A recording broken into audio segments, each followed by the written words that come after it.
dasar impoten, tak mampu berbuat apa-apa. Oleh sebab itulah obati impotensi dengan menggunakan ilmu sorfi dan ilmu nahwi. Assalamualaikum warahmatullahi wabarakatuh. Bismillah walhamdulillah wassalatu wassalamu ala rasulillah Sayyidina wa maulana Muhammadin ibn Abdillah wa ala alihi wa sahbihi wa mawalah wa la hawla wa la quwata illa billah, amma ba'd. Saudaraku kaum muslimin wal muslimat rahimakumullah, wabil khusus saudara-saudara kami para pecinta dan subscriber channel YouTube Al-Mu'allim Center dimanapun berada, yang tidak lupa dan tidak bosan-bosannya senantiasa kami doakan semoga Allah Azza wa Jalla memberikan kesehatan, sehat walafiat lahir dan batin. Semoga Allah Jalla Jalaluh memberikan rezeki yang melimpah ruah, harta yang barokah, menjadikan anak-anaknya anak-anak yang soleh dan solihah, dzurriyyahnya dzurriyyah yang thayyibah, hidupnya sukses, bahagia dan selamat di dunia dan di akhirat. Amin amin Allahumma amin. Saudaraku kaum muslimin wal muslimat rahimakumullah, ketahuilah bahwa para ulama telah berkata, qala al ulama'u, telah berkata oleh para ulama, man talabal uluma bi ghairi nahwin ka'inninin yu'aliju farja bikrin. Yang artinya man bermula siapa saja, barang siapa talaba yang mencari atau menuntut oleh dia man al-uluma pada beberapa ilmu, bi ghairi nahwin dengan tanpa contoh ilmu nahwu, dengan tanpa ilmu nahwu. Nahwin di situ secara makna bahasa adalah contoh, yang dimaksudkan adalah ilmu nahwu. Ka'ininin maka yaitu seperti lelaki impoten, yu'aliju yang mengharapkan untuk menembus oleh inin farja bikrin pada anunya perawan. Nah, ini adalah maqalah, ungkapan para ulama.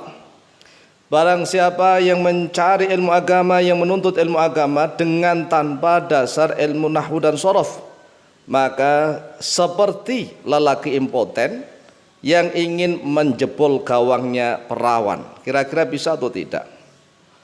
Lawong yang sehat walafiat saja, yang gagah perkasa, kalau gawangnya perawan itu ya agak sulit, apalagi ini impoten. Ini adalah ungkapan para ulama salafus soleh dan para ulama khalaf, hingga para ulama-ulama akhir zaman sampai saat ini makalah ini masih dipegang. Tetapi di Indonesia nih, di Indonesia banyak ustaz-ustaz kalau orang-orang yang tidak tahu dzal kan bacanya ustaz pakai sin. Banyak ustaz-ustaz abal-abal yang tidak tahu tentang ilmu nahwu dan sorof, tetapi ceramah kemana-mana, membuka pengajian di mana-mana, hanya berdasar terjemahan, tetapi dia tidak ngerti per kalimatnya. Ini namanya pembodohan. Mengapa pembodohan? Karena dia sendiri bodoh, kan tidak tahu, tetapi dia sudah membuka pengajian di mana-mana. Yaitu tadi ibarat lelaki impoten yang ingin menjebol gawangnya perawan. Kira-kira bisa atau tidak? Ya sulit. Qala Allah Ta'ala fi surat Yusuf, telah berfirman oleh Allah Ta'ala di dalam surat Yusuf ayat yang kedua, a'udzu billahi minasyaitonir rajim, inna anzalnahu qur'anan arabiyyan la'allakum ta'qilun. Yang artinya inna sesungguhnya kami anzalna, yaitu telah menurunkan oleh kami, kata Allah, pada kitab Qur'anan sebagai bacaan Arabian yang berbahasa Arab. Jadi Quran itu berbahasa Arab. Kalau ada ustaz-ustaz yang tidak memahami kaidah-kaidah bahasa Arab dengan menggunakan ilmu sorfi dan ilmu nahwi, maka sama saja tidak berakal. Mengapa kata Allah la'allakum ta'qilun? Agar semoga kalian ta'qiluna, berakal oleh kalian. Jadi kalau ada orang Islam yang tidak memahami ayat-ayat Allah, yang menggunakan bahasa Al-Quran ini bahasa Arab. Mengapa bahasa Arab? Karena Rasulullah SAW orang Arab, sehingga Al-Quran juga berbahasa Arab, ya kan? Belajar bahasa Arab itu wajib, hukumnya wajib itu kalau dijalankan berpahala, ditinggalkan berdosa, namanya wajib. Mengapa wajib? Lah kalau kita ingin masuk Islam kan mengucapkan dua kalimat syahadat, asyhadu an la ilaha illallah wa asyhadu anna Muhammadar Rasulullah, itu bahasa Arab. Kemudian kalau kita sholat mulai dari takbiratul ihram, Allahu akbar kabira walhamdulillah katsira, seterusnya sampai salam, assalamualaikum warahmatullah, assalamualaikum warahmatullah, semuanya bahasa Arab. Bahasa Arab itu, kita berdoa juga bahasa Arab. Tapi mengapa nih kaum muslimin wal muslimat di Nusantara kok tidak punya greget sama sekali untuk belajar bahasa Arab? Kan aneh.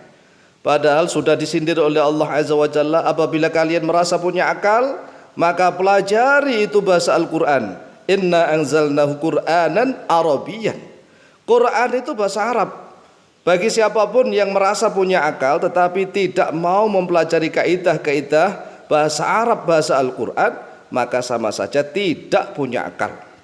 Akal itu letaknya di mana? Di dalam hati. Makanya kan orang-orang kafir, orang-orang Yahudi, Nasrani, itu walaupun otaknya cerdas, otak itu di kepala. Jadi bedakan antara akal dengan fikir. Kalau al-aqlu fil qalbi, al-aqlu fil qalbi, akal itu di dalam hati. Di dalam Al-Quran Karim Allah Azza wa Jalla berfirman dalam surat Al-Hajj, ya, afalam yasiru fil ardi fatakuna lahum qulubun ya'qiluna biha. Qulubun yaqiluna, dari qulub, hati itu yang bisa berakal. Yaqiluna, yang berakal oleh manusia, biha, dengan qulub. Jadi kalau akal itu fil qalbi asli, tapi kalau fikir di otak, al fikru fit dimaghi wa dimagu fil ra'si. Jadi kalau fikir itu berada di otak, otak itu di kepala. Makanya banyak orang-orang kafir itu yang fikirannya cerdas, tetapi mengapa tidak beriman? Karena tidak berakal, begitu. Wa qala ta'ala fi surat Fussilat, dan telah berfirman oleh Allah Azza wa Jalla di dalam surat Fussilat ayat yang ke-44, a'udzu billahi minasyaitonir rajim, walau ja'alnahu qur'anan a'jamiyyan laqalu laula fussilat ayatuh. Kalau seandainya menjadikan oleh kami, kata Allah, pada dia kitab Qur'anan sebagai Quran a'jamiyyan, yang berbahasa ajam. Bahasa ajam itu bahasa yang selain Arab, mungkin bahasa Inggris, bahasa Perancis, bahasa Indonesia, bahasa Jawa, bahasa macam-macam lah. Yang selain Arab disebut bahasa ajam. Laqalu, maka sungguh akan berkata oleh mereka orang-orang yang kafir itu, laula fusilat ayatuh, mengapa tidak diperinci terhadap ayat-ayatnya? Ajami wa Arabi, ada yang berbahasa ajam dan juga ada yang berbahasa Arab. Memang sudah sejak zaman dulu, barang siapa yang tidak mau mempelajari bahasa Al-Quran, yaitu bahasa Arab, ya seperti ini. Disindir oleh Allah dalam surat Yusuf ayat yang kedua dan juga surat Fussilat ayat ke-44. Qul, katakanlah oleh engkau Muhammad, huwa, dia kitab Al-Quran itu, lilladzina amanu, bagi orang-orang yang beriman, hudan, petunjuk, wa syifaun, dan juga obat. Jadi barang siapa nih yang mengaku, apalagi ustadz-ustadz yang tidak memahami tentang ilmu alat, yaitu ilmu nahwu dan shorof, kemudian dia menjelaskan tentang Al-Quran dan hadis, maka ibarat seorang lelaki impoten yang ingin menjebol gawang perawan, maka akan kesulitan, dan ini namanya pembodohan. Oleh sebab itulah, wahai kaum muslimin wal muslimat rahimakumullah, di dalam channel Al-Mu'allim Center sudah ada 2 playlist. Yang pertama yaitu cara cepat atau cara mudah mempelajari kitab Kuning Gundul. Kemudian yang kedua, metode Al-Mu'allim, ya, metode Al-Mu'allim. Silakan dipelajari dari 1 video sampai terakhir, insya Allah akan dimudahkan oleh Allah Azza wa Jalla. Amin, amin, Allahumma amin.